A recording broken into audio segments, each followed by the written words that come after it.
Somerset and Glastonbury, their prophetic significance. So, Somerset is a county in England which has great prophetic significance. If you've seen my website or watched the YouTube videos, you will know that certain themes are important to me, and many of them converge in Somerset. The fact that dinosaurs are the same thing as dragons is an important prophetic theme, because dragons are in the Bible, in the book of Job, and help disprove the theory of evolution, which is a theory sent by the devil to deceive us.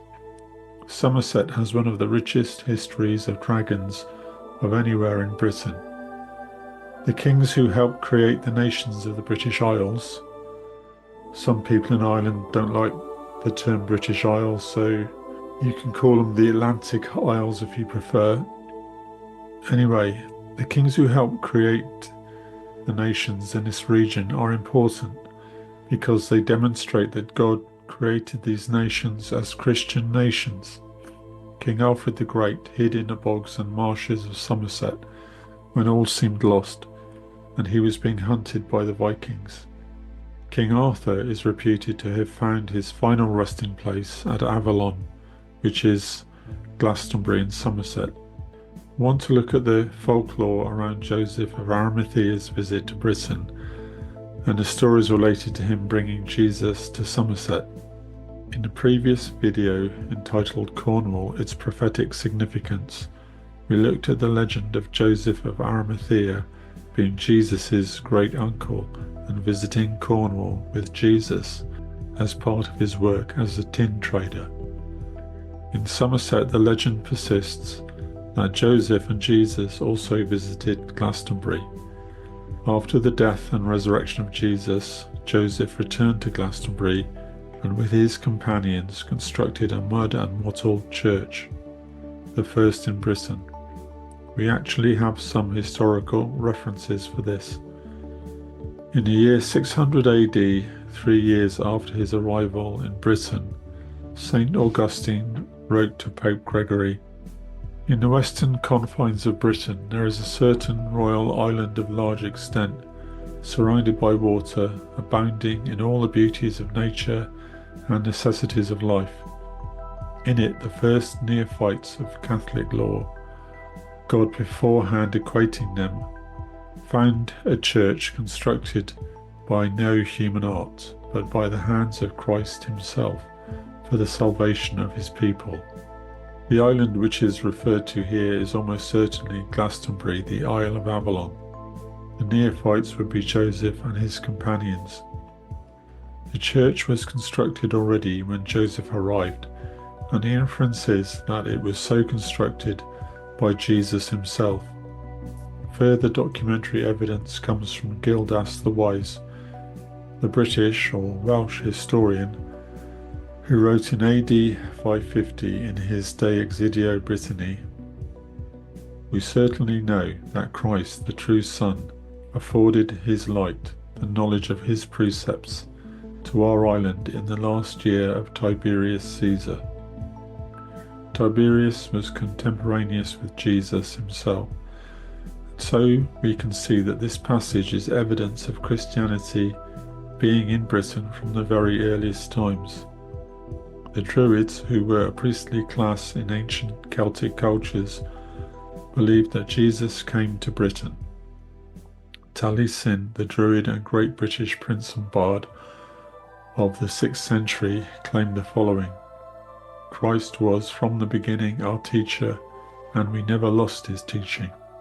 There are, in fact, a host of other ancient references to Christ being in Britain, and in particular in Glastonbury.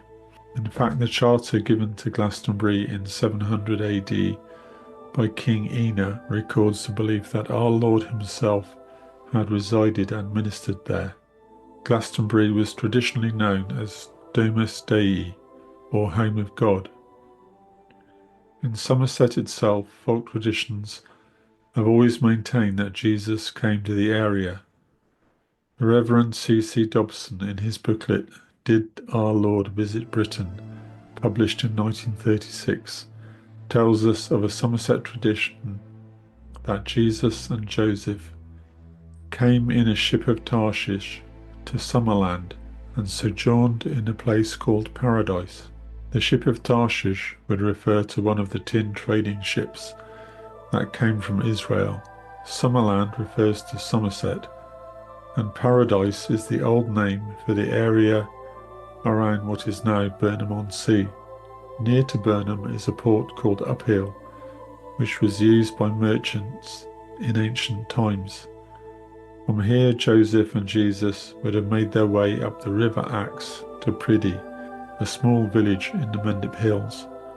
Priddy was at the centre of the ancient Mendip lead and copper mining area, and there is an old proverb which says, "As sure as our Lord was at Priddy." Glyn S. Lewis, in his book Did Jesus Come to Britain, quotes an old folk song about Jesus going to Priddy. Old Joseph came a-sailing over the sea, a-trading of metal, a-trading came he, and he made his way to Priddy with our dear Lord. O Joseph, Joseph, Joseph was a tinner, was he. Joseph would have travelled from Priddy by log boat along the River Brew through the marshes of Somerset. They would have passed the village of Godney, meaning God's Isle, and eventually come to Glastonbury. The purpose of their going to Glastonbury was to trade for the lead and copper which were mined in the region. There is archaeological evidence for bronze and iron being worked at Glastonbury. Glyn S. Lewis believes Joseph may have traded iron bars for copper and lead, as the metal workers at Glastonbury could not have achieved the high temperatures required for smelting iron on site. In Druidic folklore, Jesus spent some time in Glastonbury preparing for his ministry. Legend has it that he built himself a wattle and thatch hut there. When Jesus returned to Glastonbury in later years, he may have enclosed this hut in a church constructed of wood. This would explain what St. Augustine was referring to in his letter to Pope Gregory, which I quoted earlier. A church constructed by no human art but by the hands of Christ himself. There are several other ancient manuscripts which refer to the church at Glastonbury as being divinely constructed. Glastonbury has long been thought of as the site of the earliest church in Britain. In the next video, I will put together the stories from Cornwall and Somerset to give an overview of how the trip of Joseph and Jesus to Britain could actually have happened. So thank you for listening. If you found this video interesting, you can find more information at prophecy-workshop.com.